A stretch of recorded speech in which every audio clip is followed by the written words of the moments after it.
अभी नतीजे आ रहे थे, खींच बढ़ती जा रही थी।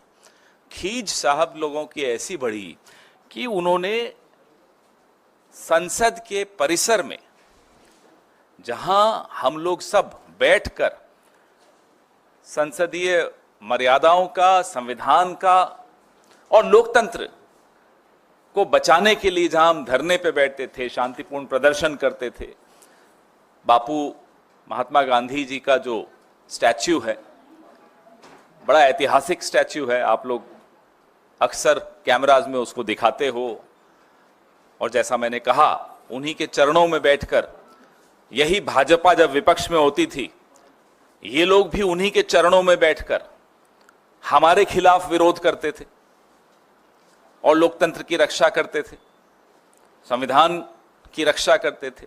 हम विपक्ष में आए, हम भी वही कर रहे थे। लेकिन ये एक अनोखे प्राणी हैं। वो बड़े बुजुर्ग कहते हैं ना, जो कोई व्यक्ति अगर बुराई का प्रतीक बन जाता है तो वो एक अंगारे के माफिक हो जाता है। जलता है तो हाथ जला देता है और बुझता है तो हाथ काले कर जाता है। तो ये बुझते बुझते भी हाथ काले करते जो जा रहे हैं।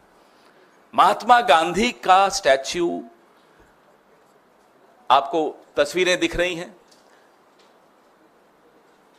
वीर शिरोमणि शिवाजी महाराज, छत्रपति शिवाजी महाराज का स्टैच्यू, बाबा साहब डॉक्टर अंबेडकर का स्टैच्यू, ये तमाम स्टैच्यू वहां से हटा दिए गए। पीड़ा किस बात की है, खींच किस बात की है?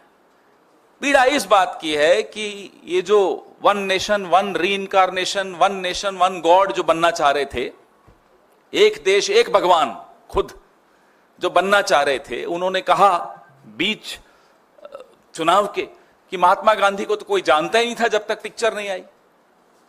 लोगों ने जवाब दिया, 4 जून को करारा जवाब दिया।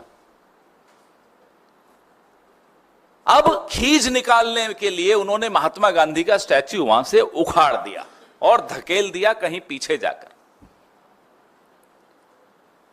संविधान की पूरी लड़ाई राहुल गांधी, मल्लिकार्जुन खड़गे साहब, हमारे तमाम नेता, प्रियंका जी, पूरे चुनाव प्रचार के दौरान उन्होंने प्रचार से भी ज्यादा संविधान को बचाने की मुहिम छेड़ दी थी, क्योंकि संविधान पे जो खतरे के बादल मंडरा रहे थे वही 7 लोक कल्याण मार्ग से ही निकल कर आ रहे थे।